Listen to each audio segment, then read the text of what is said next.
semuanya. Selamat datang di Bincang Asik episode 4. Yeay. Tak kenal maka tak sayang. Mari kita perkenalan terlebih dahulu dengan aku, Leli dari SB60 dan rekan aku Naira dari SB61 dan kita kedatangan guest star yang gong banget nih. Betul banget, Bang Ida. Yeay. Halo semuanya. Nah, sebelum kita lebih lanjut lagi, boleh dong Bang Idam kenalin dulu siapa sih Bang Idam itu, dan biar kita lebih tahu nih lebih dalam tentang Bang Idam gitu. Boleh kenalin secara detail. Oke, perlu apa aja nih? Perlu apa aja yang aku sebutin? Boleh dari nama, angkatan, dan mungkin sebut sekarang apa? ya betul. Oke, pertama-tama terima kasih buat teman-teman Kesma karena udah mengundang aku. Aku Idam Rebani, aku dari SB Angkatan 59. Tua banget ya.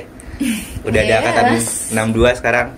Terus kalau sekarang aku lagi menjabat di SB, di BEM sebagai wakil ketua BEM. Terus juga sekarang lagi berkegiatan magang. Agaknya Wow, lagi keren sibuk banget ya. loh. Nah, teman-teman, Bang Idam ini punya julukan sebagai duta pertemanan. Itu Viral banget tuh. Viral banget. Berarti temennya Booming banyak banget. gak sih kalau Iya. sampai disebut duta pertemanan gitu? Amin ya. Nah, ngomongin duta pertemanan nih aku mau nanya, kalau kita ngomongin friendship di kampus, definisinya sahabat sejati itu menurut Bang Idam tuh gimana sih? Oke, pertama-tama mau disclaimer dulu ya. Jadi Oke. temanku biasa-biasa aja. Temanku ada aja gitu di SB. Nah, kalau pertanyaannya tentang bagaimana sih definisi sahabat sejati di SB atau di lingkungan kampus buatku, aku mau cerita. Jadi pada saat aku baru di SB sebagai anak yang mungkin introvert kali ya, itu nggak begitu banyak teman dan nggak begitu banyak nyari teman. Justru banyak temannya itu begitu saat aku udah mulai aktif di berbagai kegiatan, entah di kepanitiaan ataupun di ormawa. Nah, akhirnya justru pada saat aku lagi aktif berkegiatan di kampus, teman-teman tuh datang dengan sendirinya. Nah, apa arti sahabat sejati buatku? Akhirnya aku nemuin tuh di lingkungan tersebut. Aku nemuin orang-orang yang buatku akan selalu ada pada saat aku butuh. Nah, itu menurutku sahabat sejati. Orang-orang yang selalu ada pada saat kita butuh. Agak beda berarti ya dari teman biasa aja gitu. Iya, kalau teman biasa aja kan ya udah teman aja. Kadang kalau kita ya kita bisa main sama dia, tapi kita nggak bisa terus-terusan sama dia. Beda sahabat sama teman kan intensitasnya, seberapa sering ketemu. Itu kalau buatku. Kalau kalian gimana? Menurut kalian tentang Boleh sahabat? dari Naira dulu gimana? Menurut aku mirip-mirip sih sama kata Bang Idam, seseorang yang selalu ada buat kita dan kitanya juga ada untuk mereka. Iya. Jadi mutualisme gitu. Betul. Oke, kalau dari aku sendiri sebenarnya sama ya, karena aku juga di kampus sekarang agak beda pertemanannya dari di masa-masa sebelumnya SMA. gitu. Iya. Hmm. Dan walaupun kayak awalnya kan kita di kuliah tuh serem gitu pertemanannya, tapi ternyata nggak seserem itu. Dan aku nemuin beberapa orang yang menurut aku kayak dia selalu ada gitu, walaupun ya kita lagi di masa susah kita gitu. Iya. Tetap ada dia. Iya. Ya banyak kan yang bilang kalau di lingkungan kampus tuh katanya kita jadi lebih individualis. Betul. Susah nyari teman karena katanya udah fokus sama karir. Yes. Sebenarnya kan enggak kan? Kita dimanapun ya namanya berteman, namanya bersahabat itu tetap perlu. Kan kita bukan manusia. Kita makhluk sosial yang pasti selalu butuh orang. Justru kalau individualis malah lebih susah untuk survive di kampus sih menurut aku. Betul. Nah, guys, kita kan udah denger ya, Bang Idami sibuk banget kan di Ormawa. Nah, aku mau nanya, pernah gak sih kakak tuh ngerasain kayak friendship drift? Jadi kayak agak menjauh dari teman-teman karena kesibukan gitu. Yes. Agak menjauh dari teman-teman gara-gara kesibukan. Ya menarik sih.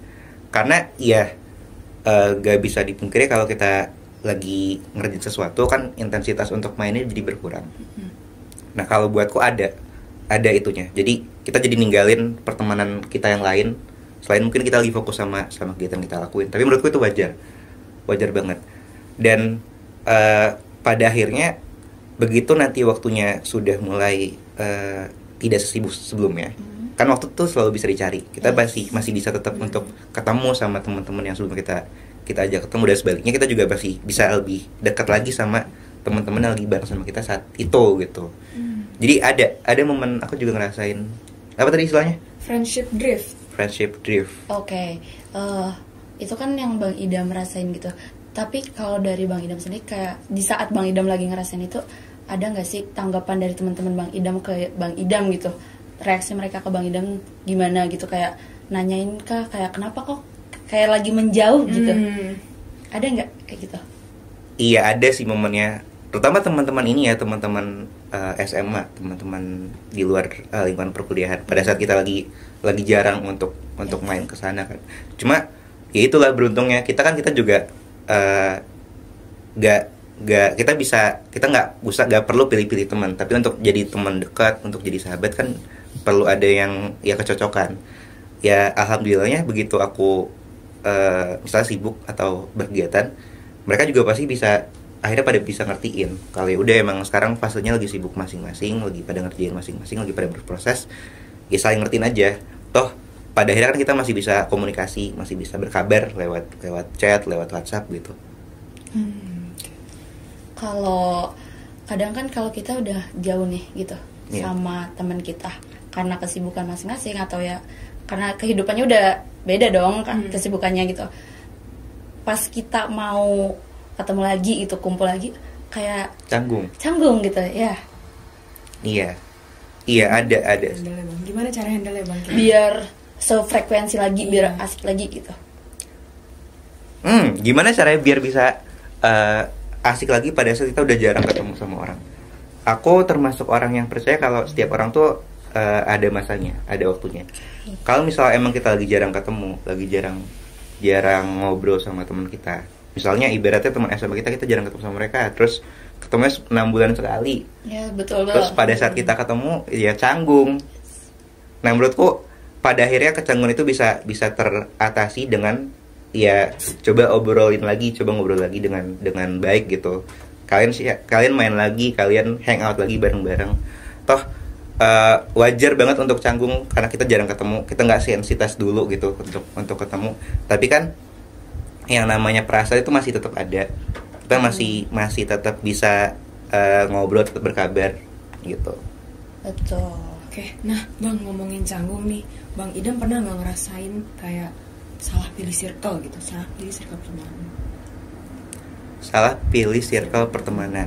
Ini menarik juga. Nanti aku juga mau nanya pendapat kalian ya. Oke. Tapi kalau aku jujur nggak pernah ngerasain salah pilih circle pertemanan. Karena pertemanan kan ya mutual benefit gitu loh, kayak kita pasti bisa dapat sesuatu dari circle tersebut. Yes. Nah kalau di SB, aku mau ngebahas tentang aku di SB. Aku di SB itu kayak yang tadi aku bilang, aku baru bisa akhirnya akrab sama semua orang itu begitu aku masuk ke BEM atau ke kepanitiaan. Termasuk Kesma termasuk jadi jalur aku untuk bisa kenal sama banyak orang, karena Kesma itu intensitas untuk ketemu sama mahasiswa sangat dekat kan. Ya betul. Iya, jadi kalian juga pasti akan bisa ngerasain exposure di situ sangat besar. Nah dengan aku berkegiatan, aku jadi punya banyak jejaring ke berbagai lingkup pertemanan. Jadi kan kalau di SB emang nggak bisa dipungkiri pasti ada pertemanan ya circle pertemanan. Nah dari situ dari Kesma ini aku bisa akhirnya masuk ke semua simpul-simpul pertemanan yang buatku justru nggak ada ruginya, nggak ada sisi negatifnya. Salah pilih circle nggak juga, karena ujung-ujungnya dengan kita kenal sama semua orang kita bisa dapat banyak benefit, banyak manfaat dari sana gitu. Walaupun emang nggak dalam ya, bukan berarti aku masuk semua circle untuk main satu-satu. Kalau kan energi ya, energi capek. Tapi paling enggak kita tetap nggak boleh untuk menutup diri, nggak untuk nolak diri untuk nggak mau berteman sama orang-orang. Ya berteman sama siapapun gitu. Kamu kalian gimana? Kalian pernah nggak salah pilih circle? Aku duluan ya. Boleh dari kamu dulu. Aku nih mirip deh sama Bang Idam. Jadi menurut aku nggak ada yang namanya salah pilih circle. Jadi itu kembali lagi ke kita tentang memposisikan diri. Misalnya sama grup yang ini buat belajar, sama grup yang ini buat nongkrong, sama grup yang ini buat main-main gitu. Jadi kembali lagi ke kita, karena juga berteman dengan banyak orang itu bisa ngebuka perspektif kita akan dunia lebih luas lagi gitu. Kalau kalian gimana? Kalau dari aku sendiri sebenarnya Gimana ya, aku banyak kan circle juga di ini di itu dan segala macamnya. Tapi aku alhamdulillah semenjak di kuliah aku merasa semuanya ada benefitnya masing-masing di masing-masing circle gitu. Entah dari yang masa-masa maba, PKU sampai sekarang aku di SB, itu bener-bener menurut aku lingkungannya bener-bener yang udah nyaman gitu loh, pertemanan di IPB. Tapi sebelumnya, sebelum aku masuk kuliah, emang aku beberapa kali sering bukan apa ya, kayak sering cut off pertemanan gitu loh. Karena aku merasa kayaknya udah nggak ini deh. Iya, karena kok begini ya gitu, kok pertemanannya kayak udah ketoksik gitu loh. Jadi kayak ya daripada aku terus-terusan di dalamnya dan aku ngerasa kayak nggak enak sendiri, jadi aku kadang udah memutuskan kayaknya nggak bisa dilanjutin gitu loh. Tapi tetap nggak yang bermaksud bermusuhan ya, tapi ya udah nggak seintens dulu aja gitu kalau dari aku. Iya, kayak agak banyak juga tuh sekarang isunya kita berteman terus ada toksiknya. Nah, aku juga pengen ngedalemin tuh, kira-kira kamu ngerasa toksiknya gara-gara apa? Pertama karena kayak misal hal sepele gitu ya, kayak kita mau kumpul atau segala macamnya, kayak kita udah ngasih ini nih gitu, kayak kita udah plan ini, tapi tuh ada beberapa yang kayak dia nggak setuju nih sama plan yang udah teman-teman kita sepakatin, dia tuh pengennya yang ini gitu sendiri gitu jalannya. Nah tapi kalau sekali dua kali it's okay lah, kita masih bisa ngertiin gitu. Tapi kayak kalau berulang kali tuh kayak kita jadi energi kita capek gitu loh. Masa kita harus menuhin satu orang doang sih dibanding kesepakatan yang lain gitu. Terkuras sih kalau kayak gitu sih. Kayak Iya. jadi energinya capek gitu. Iya, dan akhirnya menurutku cocok-cocokan kalau temenan itu. Betul. Jadi iya, kita harus dekat sama, kita harus kenal sama banyak orang. Kita harus berteman sama sebanyak-banyaknya orang. Cuman kan tadi kayak yang Naira bilang, kita harus bisa memposisikan diri, kayak mana teman yang teman aja, mana yang teman buat main. Dan mungkin kalau kali tadi itu nggak cocok buat main, cocoknya ya udah buat ya kalau ada apa-apa hal lain bisa. Kita harus bisa memposisikan hal tersebut sebagai kita mahasiswa juga gitu. Kita ngelihat mana yang temen ya, kita bisa klasifikasikannya gitu. Nah, Bang, tadi kan Abang sempat mention tuh kayak kalau persahabatan itu kita selalu ada untuk satu sama lain kan. Nah, kalau misalnya dengan Abang yang sibuk ini kan jadwalnya hektik, gimana cara Abang ada untuk sahabat Abang? Gimana bentuk support apa yang Abang berikan? Aku bahas konteks ini aja ya, konteks aku sebagai mahasiswa ya, di lingkungan organisasi. Jadi kalau aku belajar dari dulu tuh aku punya mentor. Jadi aku tuh berkegiatan penelitian organisasi itu tujuannya satu, aku pengen nyari mentor, nyari guru. Aku pengen belajar dari satu guru ke guru yang lain. Nah, di salah satu guru yang aku temuin di SB juga, dia ngasih tahu ke aku kalau pada saat kita di satu tempat kerja bareng sama orang, itu kita harus bisa ngasih manfaat buat orang tersebut. Karena kan kita ngebuat orang itu mau kerja sama kita harus bisa ngasih dampak lah buat dia. Nah, itu juga yang aku lakuin selama aku di Kesmah dan ya kegiatan-kegiatan lainnya. Yang aku lakuin adalah aku pengen bisa ngebuat teman-temanku yang kerja bareng sama aku bisa dapetin apa yang mereka mau. Dengan cara apa? Aku identify dulu nih mereka butuhnya apa, mereka mau kegiatan apa aja, mau ikut. Oh iya, ada anak ini mau ikut ISMA misalnya, mau ikut apa. Nah, aku akan coba sebaik-baiknya aku untuk bisa ngebantuin mereka, ngebantuin progres mereka. Nah, di sisi lain itu juga ujung-ujungnya bisa benefit buat aku, bisa karena mereka juga pasti nge-treat aku dengan cara yang sama. Nggak pasti sih, tapi harapannya kan bisa nge-treat yang sama seperti yang aku lakuin. Timbal balik gitu ya? Timbal balik. Kita nggak yang dengan harap gitu untuk bisa timbal balik, tapi kan ya pasti ada lah. Nah, terus dengan adanya budaya kerja yang kayak gitu, budaya pertemanan kayak gitu, jadi berimpact ke banyak hal. Jadi kalau kita ngelakuin apa-apa ke depan, misal magang nih, kita mau magang, kan seangkatan kita magang bareng, kita jadinya berprogres sama-sama. Kayak kita ngerjain CV bareng, kita mentoring bareng-bareng sama kakak tingkat yang kita kenal bareng-bareng. Jadi kayak gitu. Itu dasarnya dari ya aku percaya kalau ya kita kalau berteman ya harus bisa ngasih dampak yang baik buat satu sama lain, dan oleh karena itu kita juga berprosesnya bareng-bareng gitu. Tapi dari yang aku tangkap nih, yang udah Bang Idam tadi jelasin gitu, berarti kayak aku ngelihat Bang Idam se-effort itu loh ke pertemanannya gitu.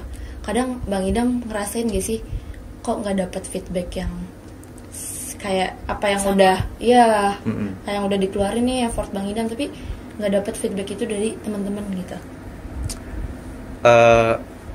Perasaan itu tuh akan muncul kalau kita punya harapan. Jadi kita ngasih dengan harapan akan balik. Nah kan yang kayak gitu sebenarnya nggak boleh. Karena yang kita lakuin buat orang lain nggak bisa dengan pasti dilakukan juga dari orang itu ke kita. Tapi intinya adalah ya udah bersikap baik aja sama banyak orang, terutama orang-orang yang emang baik sama kita atau emang jadi teman dekat kita. Kalau kita baik sama seseorang, harapannya tapi secara tidak langsung ya mereka juga pasti akan ngerasa oh ini teman yang baik nih buat mereka. Mereka juga pasti mau willing untuk ngelakuin sesuatu buat kita. Jadi kalau buatku prinsipnya adalah kita buat baik sama orang sebanyak-banyaknya, buat teman-teman dekat, teman-teman kita dekat kita sebanyak-banyaknya. Semoga setelah itu pertemanan juga makin dekat, dan nanti dari mereka juga mungkin akan ada timbal balik yang sama buat kita. Oke, berarti kayak kita sewajarnya aja sih, sebisa mungkin nggak berharap lebih gitu kan, dengan apa yang kita kasih ke orang lain gitu, biar kayak ngaruh juga gak sih kesehatan mental kita gitu. Bener. Loh. Karena kalau aku sih ngerasanya aku senang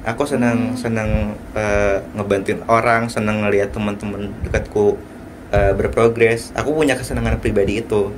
Jadinya buatku menyenangkan kalau kita ngerjain bareng-bareng. Aku justru khawatir, misalnya tadi magang, aku khawatir kalau teman-teman dekatku nggak punya tempat nih buat ngebantu mereka untuk bareng-bareng ngerjainnya. Nah dengan aku ngebantu mereka kan akhirnya juga punya proses lah. Aku senang lihat proses itu. Mungkin karena itu juga ya, karena aku gak yang neko-neko ngerjainnya nggak karena aku pengen dapat sesuatu dari mereka. Jadinya ya udah santai aja. Tulus banget ya. Iya. Mau juga. Boleh dong jadi temannya. Jadi temannya. Yes, jadi mentorku deh.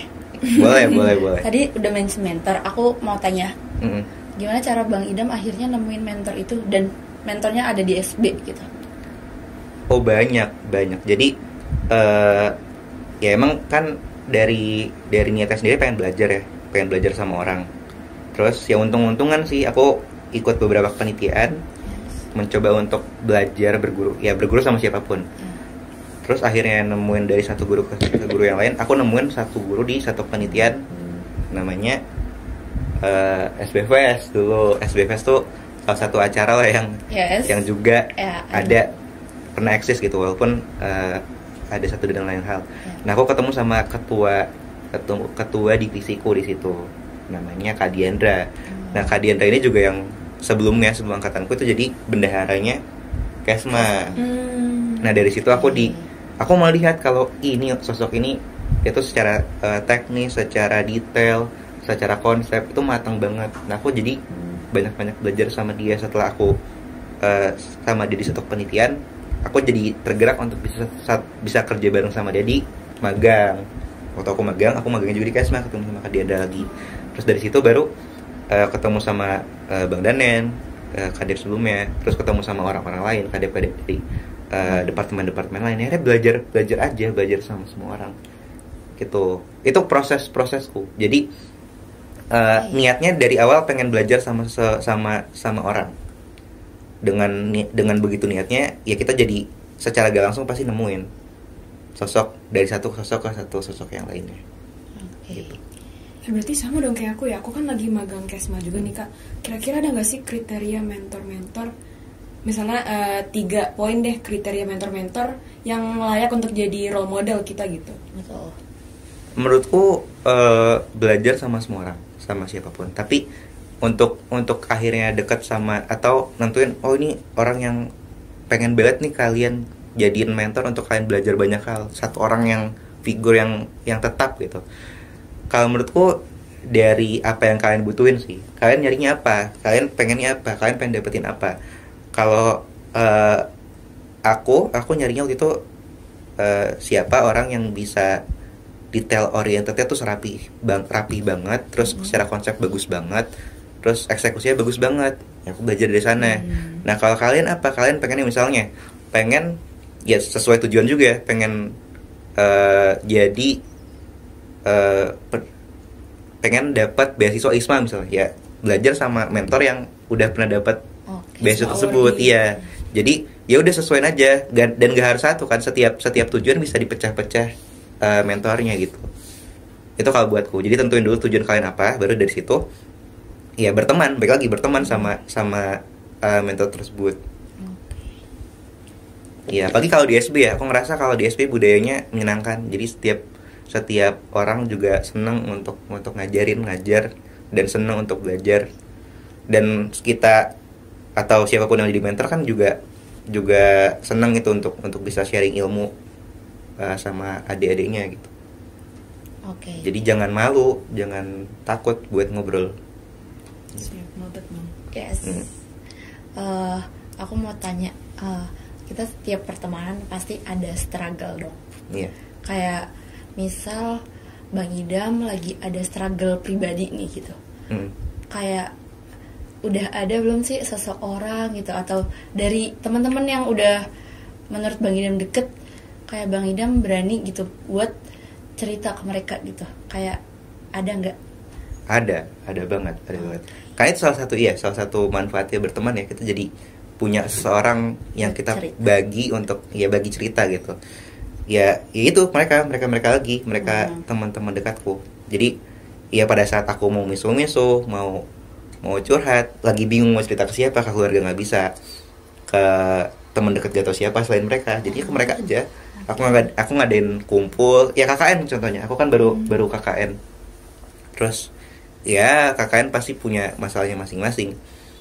Ya dari situ kita ngumpulin, kita ngajakin kumpul lagi sama teman-teman, ngobrol, saling sharing tentang KKN gimana, termasuk magang kita juga sharing lagi.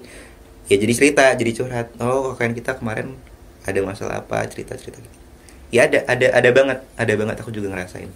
Tapi kalau misal ada kayak teman Bang Idam yang dia nih sebenarnya lagi ada struggle, tapi dia nih nggak berani gitu, atau nggak mau cerita ke Bang Idam atau ke ya yang saling deket gitu, circle deketnya gitu, dan dia jadi hilang dan nggak pernah mau berinteraksi lagi. Itu kayak gimana sih cara ngatasinnya, Bang? Oke. Ini juga menarik karena itu juga treatment yang sama yang aku lakukan di Kesma. Kan Kesma sebenarnya salah satu kerjanya adalah gimana caranya supaya kita bisa nangkep kan apa yang KM lagi butuhin lewat banyak program-programnya, termasuk hotline yang jadi salah satu garda terdepannya biar orang-orang mau cerita. Gimana caranya supaya orang-orang sharing masalah pribadinya atau masalah apapun yang lagi dirasain. Sementara mungkin dari dianya juga gak enak, karena mungkin dia takut temennya itu juga lagi punya masalah yang sama atau lebih berat. Overthinkingnya untuk ngebagi perasaan itu. Kalau buatku, untuk orang bisa cerita itu mereka harus percaya dulu kalau pada saat dia cerita itu ada perasaan secure, perasaan aman, dan tahu gitu dia mau cerita itu dengan tujuan apa, apakah dia mau dapat solusi atau mau didengarin aja.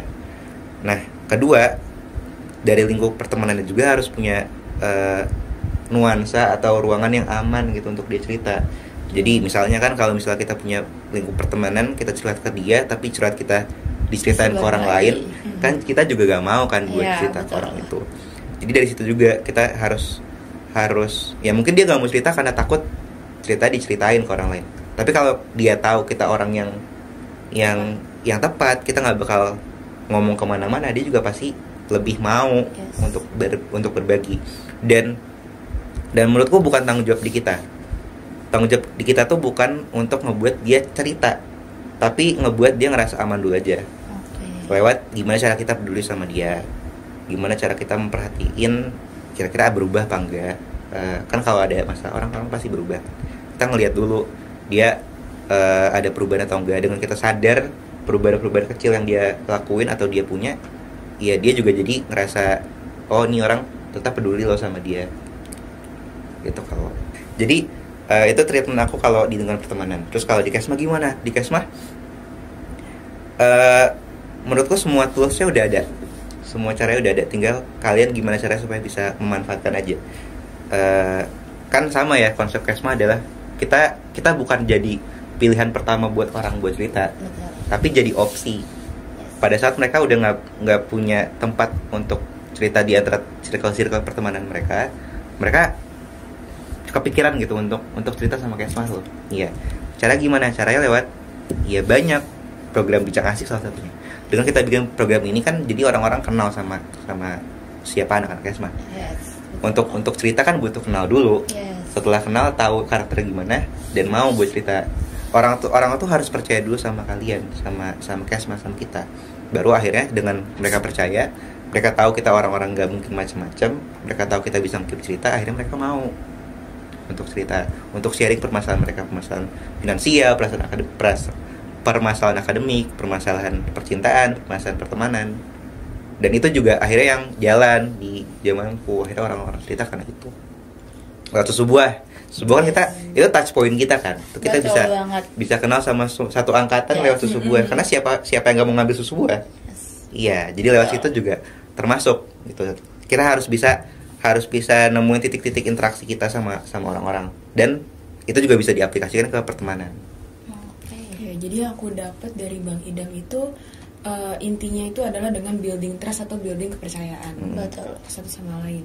Nah, kira-kira pelajaran apa sih yang Bang Idam itu dapatkan dari pengalaman bersahabat sama?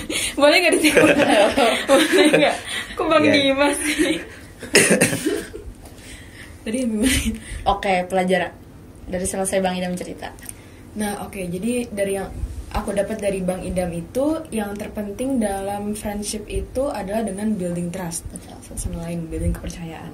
Nah, kira-kira apa sih pelajaran terbesar yang Bang Idam ini dapat dari pengalaman bersahabat sama di kampus? Gini ya, jadi tentu kita nggak bisa hidup sendirian. Betul. Kita nggak bisa jadi mahasiswa yang datang ke kampus, kelas, pulang terus gak tahu mau ada apa sama siapa. Kita bingung gitu. Apa manfaat yang paling besar buatku dalam hal pertemanan adalah kita jadi gak ngerasa sendirian.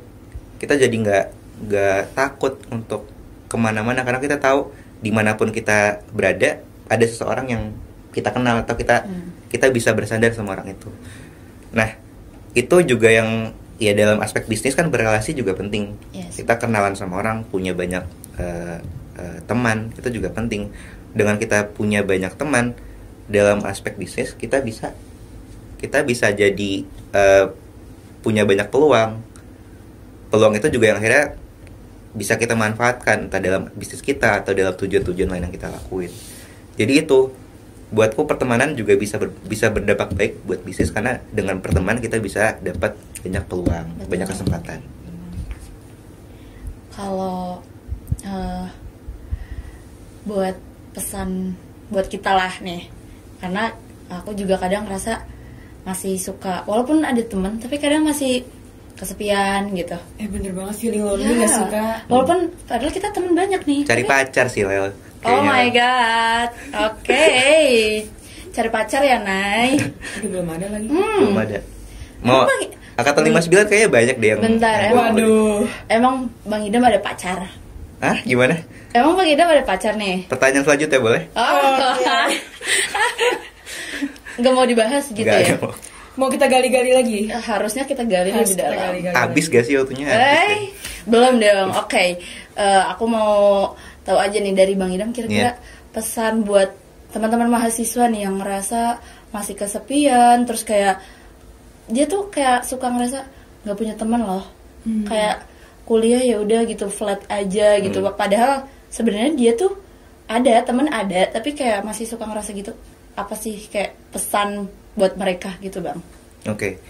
Iya. Ada sih, ada banget ya di ya kita lihat atau enggak ataupun sadar ataupun enggak sadar. Kayaknya ada di sekitar kita yang kayak ngerasa kayak gitu. Nah, buatku dua hal. Yang pertama dari diri sendiri dulu. Kita harus tahu kira-kira kita ngerasa sendiri itu karena apa? Apakah memang kita nggak punya teman? Ataukah emang kita punya teman tapi kita gak ngerasa nyaman? Nah, kalau kita nggak punya teman, nah kita juga harus bertanya, kenapa sih kita bisa nggak punya teman? Apakah ada yang salah sama diri kita? Mungkin karakter kita sering marah-marah misalnya, yang ngebuat orang-orang akhirnya nggak suka. Nah, itu dulu dicari tuh. Baru dari situ setelah kita tahu, kita perbaiki. Nah, yang kedua kan kita punya teman tapi kita tetap ngerasa sendirian, feeling lonely. Nah, berarti ada yang salah dengan pertemanannya. Apakah pertemanannya itu udah cukup ngebuat dia ngerasa aman, atau udah ngebuat dia ngerasa cocok atau enggak? Karena kalau enggak, berarti ya coba dicari orang-orang yang cocok. Dari situ. Kalau hal itu udah dilakuin, menurutku ya dia pasti bisa nemuin teman-teman dia ya. Cari kecocokan yang dia rasa penting buat diri dia sendiri, dan tetap penting untuk berteman. Karena tadi kita pasti butuh seseorang gitu. Tapi nih kadang kalau di kampus kayak ibarat kita di SB aja gitu, semua orang nih ada circle-nya masing-masing. Dan tadi yang Bang Idam bilang kita harus cari teman yang emang kita cocok. Tapi kadang kita bingung nih mulainya gitu, karena yang ini udah se-circle ini, yang ini udah se-circle ini, kayak kita harus sama siapa? Iya gitu. Dengan ngelihat touch point yang ada. Misal kalau kita sebagai mahasiswa di kelas, kan kita juga punya ya duduk di kursi sebelah kita kan ada orang, interaksi sama orang itu. Terus lewat kepanitiaan, lewat kegiatan. Dengan kita berkegiatan, kita nemuin orang-orang lainnya yang mungkin berpotensi untuk kita jadiin teman. Kalau misalnya di SB udah dirasa nggak cocok, orang-orang di SB misalnya semuanya kayak gini gitu, nggak pas buat dia, ya udah cari tempat lain. Dan nggak ada salahnya, nggak ada salah untuk berteman sama orang-orang sekitar di luar lingkungan kita sekarang. Karena mungkin emang nggak cocok aja, emang bukan mereka aja. Gitu. Iya. Dan Naira, ada yang mau ditambahin? Oke. Iya, kalau buatku siapapun ya, buat yang belum punya teman atau ngerasa punya teman tapi ngerasa sendirian, atau yang udah punya banyak teman, ya berteman tuh tetap penting, teman-teman. Jadi ya cari aja. Kalau ada yang nggak cocok, cari yang cocok. Kalau ngerasa nggak sesuai, cari yang sesuai. Kalau ngerasa ada yang salah sama diri kita, coba perbaikin. Dan ini kalau dari aku ya, aku ngerasa pertemanan, apalagi kita sekarang lagi kuliah gitu, aku merasa kalau ada teman benar-benar itu kunci buat kita bertahan di perkuliahan yang benar-benar bikin kadang capek gitu. Tapi kalau kita punya teman, jadi kayak ada tempat buat istirahat gitu dari perakademikan yang super duper rudet gitu. Betul. Aku setuju sih sama Kak Leli, karena pertemanan ini menjadi support system kita selama menjalani hari-hari di kuliah. Yes, ya. Karena aku juga kadang ngerasa, aku misal sekedar mau berangkat kuliah, aku pasti chat teman-temanku dulu. Kalian kuliah enggak gitu. Karena misal nih, enggak gitu, kayak kok aku sendiri ya gitu. Apa aku enggak usah kuliah? Dan itu tuh bener-bener kayak kunci gitu loh. Jadi kalau ada temen, kayak kita merasa kayak lebih nyaman aja gitu buat menjalani hari-hari kita gitu di kampus, entah di luar atau dimanapun gitu. Oke, mungkin terakhir kali ya, kasih pesan dong buat mahasiswa nih gitu tentang pertemanan apapun itu. Ada yang mau disampaikan gitu? Kasih pesan buat mahasiswa. Apalagi yang mereka masih merasa kalau mungkin nggak punya teman, atau dia ngerasa lingkungannya kurang cocok aja, ya gimana gitu. cara dia membaur? Yes. Iya. Jadi tadi ya, kalau aku sih bilangnya kalian bukan harus banyak teman. bukan kuantitas yang dikejar tapi kualitasnya. Gak apa-apa teman cuma 1-2 orang tapi Betul, nyaman betul, ya betul. ya cocok. Ya contohnya Leli dia Yes. punya 2 sahabatnya Oke. yang dekat. Tahu banget ya. Iya. Iya. Ya kayak gitu jadinya. Betul. Kita harus tahu dulu nih mana pertemanan yang kita butuhkan. Betul. Terus as mahasiswa juga kita harus tahu goals kita apa, tujuan kita apa. Terus dari tujuan kita, kalau kita udah bisa nge-identify tujuan kita apa, kan kita tahu mana yang kita butuhkan, mana circle pertemanan yang kita butuhkan. Betul. Dari situ kita bisa metain mana orang-orang yang cocok. Ya cari kecocokannya, cari banyak touch pointnya sehingga kita bisa lebih akrab, bisa lebih kenal sama mereka. Di luar itu sebagai pebisnis kita juga harus punya relasi, harus punya kenalan sama banyak orang. Jadi ayo kita berjaring, kenalan sama siapapun, kakak tingkat, seangkatan ataupun adik-adik. Nanti manfaatnya juga insya Allah kita bisa rasain bareng-bareng. Betul banget. Oke, jadi sebenarnya tadi itu sebagai pertanyaan penutup kita di sesi Bincang Asik episode 4 ini. Oke, terima kasih kepada Bang Idam yang udah mau nih sharing session sama Thank you, kita ya, gitu. Terima Dan kasih kembali.